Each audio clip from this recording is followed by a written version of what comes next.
Pink Elephant begins, there's this old woman pedaling a bicycle through the woods, just gleefully singing this song about this murderer coming to chop people's heads off and going and pulling into a gas station. It turns out she works at this gas station, or this kind of a quickie mart, if you will, an rural version of a quickie mart. And very soon, a carload of teenagers or young people will arrive. Wherever there's a carload of teenagers, there's always death and mayhem soon to follow. So the unsuspecting young people, they look around, they try on stuff and diddle around with things as young people tend to do. And they go to check out with the old lady, and the old lady just starts cursing one of the girls out and calls her all kinds of horrible names. So they curse back at the old lady and leave. But before they leave, one of the boys picks up this pink elephant. It's like a tin. It's like an Altoids tin, only shaped like a pink elephant. So very soon, the young folks end up at the cottage in the woods, where all things bad happen in these kind of movies and comic books. So once they get to the cottage, the old lady on the bicycle, it turns out, is following them.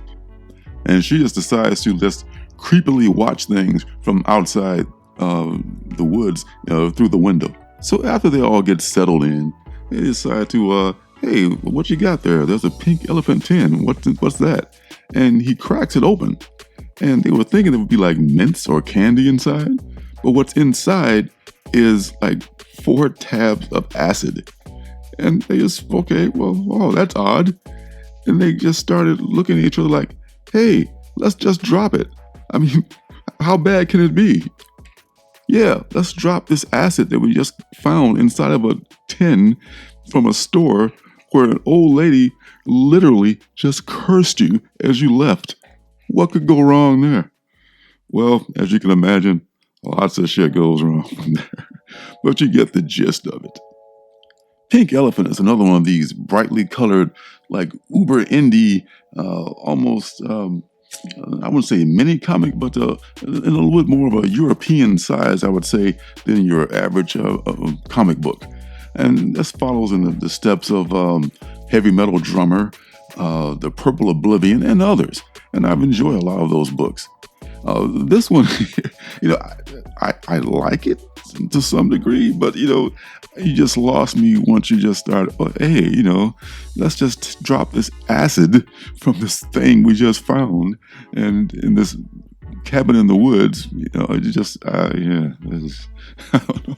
But hey, it is not a terrible book. These books tend to be a little bit altered reality, if you will. So you got to let a lot of stuff go with a grain of salt, and it's just a different kind of reality. So it's a fun book. It's a little goofy, but it's fun and looks good. So you be the judge if you like to check out that kind of a book. I like that kind of stuff. Everybody doesn't. So that's going to do it for this Indie Comics review. Thanks for stopping by. Be sure to hit the like button and the subscribe button and turn notifications on so you know when I'm making my next video. So until next time, see you guys in the funny papers. Hey, don't forget to subscribe and leave a thumbs up.